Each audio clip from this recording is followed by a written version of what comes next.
Graham here, living the dream in July 2022, and welcome to Sandals Montego Bay. Those of you who watch the channel on a regular basis will know that Fiona and I live near Glasgow in Scotland, and that requires us to take two flights, typically two flights, when we're going on our summer vacations, or when we visit Sandals, of course, in October each year. As you know, I don't typically review UK domestic flights, especially flights on British Airways. It's a pretty dull and boring service, but given that it is July 2022, we are at the end of the pandemic, thank goodness.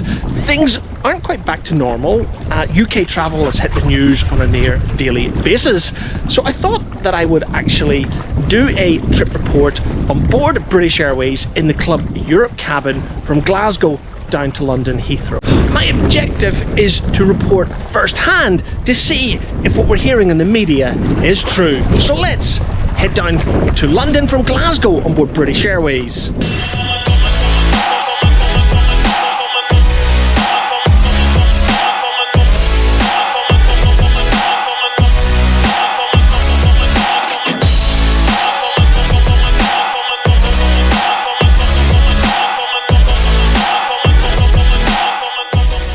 It is just after 3 PM on Tuesday, the 5th of July 2022, when we parked up in a 1-hour bay in Car Park 1 just outside the terminal building at Glasgow Airport. And I know what you're asking, guys, a 1-hour bay? What are you doing, Graham? Well, when Fiona and I arrived at Glasgow Airport 5 minutes earlier, the car park was absolutely full. And while one of the really awesome car park attendants was blocking off the ramp to the higher floors, rather than sending us in the hunt for a car park space, because we had pre-booked this car park at Glasgow Airport several months earlier, he very kindly directed us to one of the 1-hour bays just outside the front of the terminal, so we had no long walk this afternoon. And if you're wondering if my mother is coming to Montego Bay, the answer is no, guys. If you'd watched the introduction to this video series in the last episode, you would know that Fiona and I had to change our MOBAY 70 Nights in the Making adventure by 3 days. Our eldest son had graduated the day before at Aberdeen University, and my mother had come over for this fantastic occasion. And we even managed to get her an EasyJet back to Belfast an hour before our flight was scheduled to go to London. And because my mother already had her boarding pass printed for the EasyJet over to Belfast, and the ground floor looking a bit chaotic, we decided to send her on up to departures. Our plan to get checked in for the BA down to London Heathrow and then meet my mother the other side of security. However, the first challenge was to find the British Airways check-in. In June this year, I've lived in Scotland 25 years, and for all of those 25 years, British Airways have lived in the same check-in location in Glasgow Airport for the entire 2.5 decades, but not anymore. And another sign of the times, the British Airways check-in counters at Glasgow were normally manned from about 4 AM until the last flight left for London late on every night. That also had changed, and Fiona and I had to wait about 45 minutes to check in. One of the great benefits of flying in the Club Europe cabin is you get access to the fast track security line, and that is exactly where Fiona and I are heading now. However, because we had to wait 45 minutes to check in, my mother was now boarding her EasyJet to Belfast. So Fiona and I would be heading straight to the British Airways lounge as soon as we cleared security, and today security in Glasgow was really easy. We were through in just under 5 minutes. So the only thing that lay between Fiona and I having our first drink as part of our MOBAY 70 Nights in the Making adventure was, of course, the duty-free shops.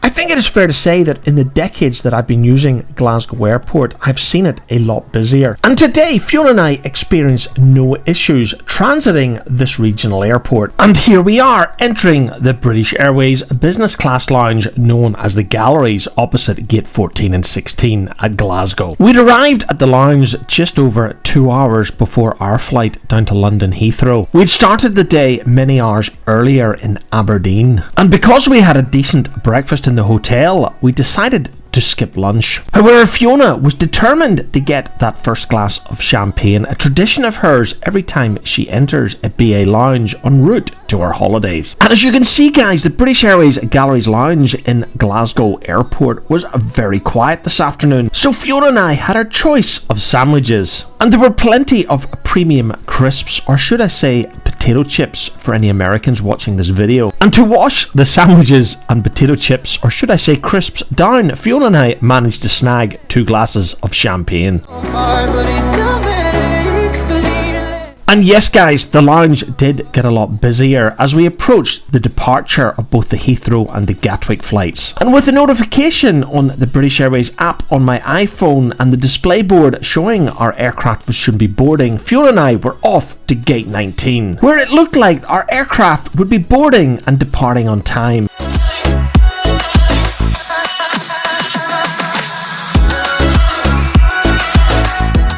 Before the pandemic, you would have seen lots of Flybe -8 Q400s at Glasgow Airport, serving many regional routes across the United Kingdom. However, these services in the main were replaced by Loganair, so you're going to see plenty of Embraer ERJ 145s, which is a fairly old aircraft by modern standards. But using these old jets, which I've no doubt Loganair managed to pick up fairly cheaply. Throughout the pandemic, Glasgow was well connected with other UK regional cities. I know that Flybe has been reborn, but to be absolutely honest, guys, I've got no idea if they even fly from Glasgow anymore. And even when they did fly from Glasgow back in the day, they were extremely unreliable, probably the most unreliable airline in the UK, in my opinion. As a result, few of us in the UK were that surprised when Flybe went out of business. Just at the point the UK was going into lockdown. And arriving at the BA departure gates, the usual chaos was about to begin. In fairness, BA do operate a fairly sensible and strict boarding process, starting with Group 1, which is for BA Gold Card holders and those travelling in the Club Europe cabin. But Glasgow will be the same as any other airport in the world, with far too many passengers thinking they can beat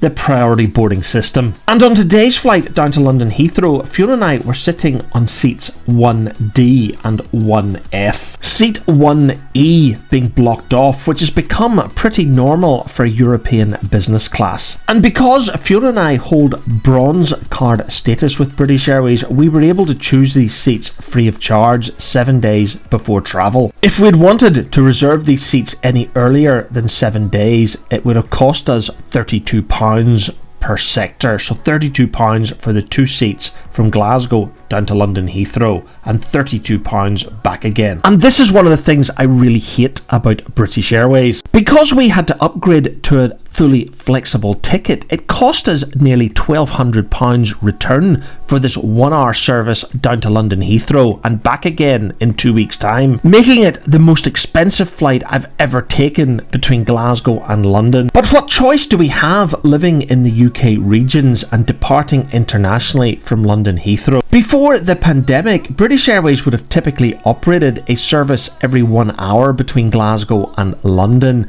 increasing to every 30 minutes during peak times. But in this new post-pandemic period, British Airways seem to be cutting most of their domestic routes rather than their international routes, leaving UK cities such as Inverness, Glasgow, Aberdeen, Edinburgh, Newcastle, Manchester and so on really badly served from London Heathrow these days. So with no competition linking London Heathrow and these domestic UK regional airports, we're not only getting ripped off by British Airways, but the service is also pretty poor. Of course, it didn't used to be like this when British Midland were around, but of course BA just bought out the competition, leaving customers in the UK regions to pay through the nose for flights down to London Heathrow. Anyway, as we pass the Gamma Aviation facility here at the Glasgow Airport en route to runway 23, I'm going to shut up as we depart Glasgow en route to London Heathrow.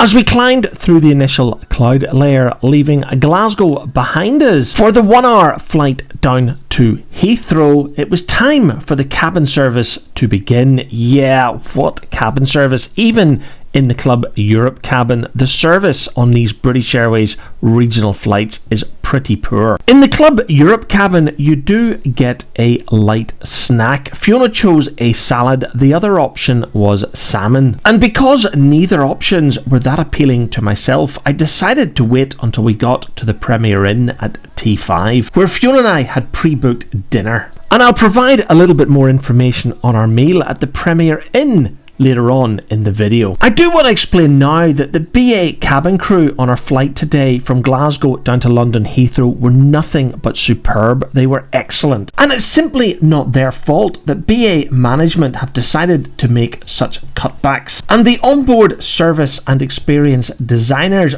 clearly based in London, have absolutely no clue about what their regional customers want on these short-haul services linking the British Airways hub at London Heathrow. So as we reach the northern outskirts of London, making our approach into runway 27 left, I'm going to stop moaning for a while and allow you to enjoy the scenery as we make our final approach on what was an absolutely beautiful evening on Tuesday, the 5th of July 2022.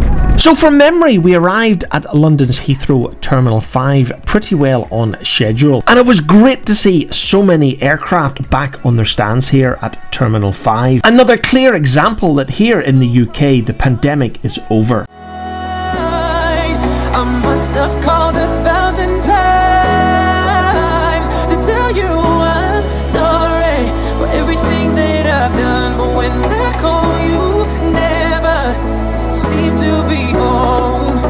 Hello from the outside,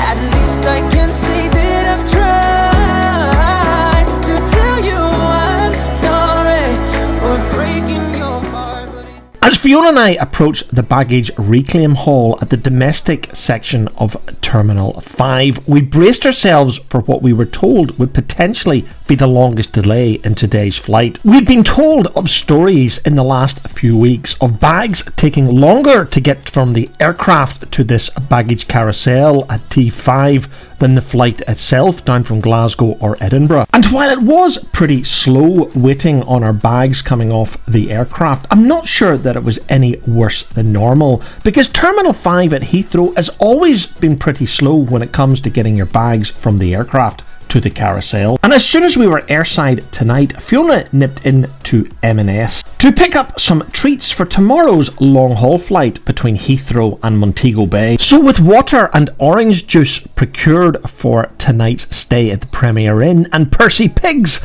even more importantly, procured for tomorrow's long-haul flight, it was time for Fiona and I to head to the taxi rank and the 10-minute taxi journey across to the Premier Inn at T5. Fiona and I learnt the hard way from our trip to Antigua last October. That was October 2021. When we last stayed at the Premier Inn at T5, the hotel airport transfer buses are so unreliable. Fiona and I were more than happy to pay the £25 that it cost on this taxi between the terminal and the hotel. And as soon as we arrived at the Premier Inn, to save even more time, we checked in using the electronic kiosks, because by now it was approaching nearly 10 p.m. and Fiona and I really wanted to have some dinner before we headed to bed. So our plan right now was to get to our room, dump our bags and head straight back down to the restaurant. And as you know from my previous videos, Fiona and I love Premier Inns. You get what should be a very comfortable hip-nose king-size bed, a basic but very clean hotel room, and a small but functional bathroom with a decent power shower. At the end of the day, guys, Fiona and I don't need the Ritz-Carlton when we're staying only one night while transiting between our domestic flight and a long-haul flight en route to the Caribbean. And it's at that very restaurant in the Premier Inn, T5, is where we're going to bring this episode to an end. Fiona and I have always found the meal deals on offer at Premier Inn have been absolutely excellent. The menu may seem pretty basic, but in our opinion and experience, the food has always been excellent. Anyway, that's it for tonight, guys. If you want to continue to follow Fiona and I in the next video as we make our way across to Montego Bay on board Virgin Atlantic in premium economy, don't forget to hit that subscribe button and press the bell icon to be notified when that video is published.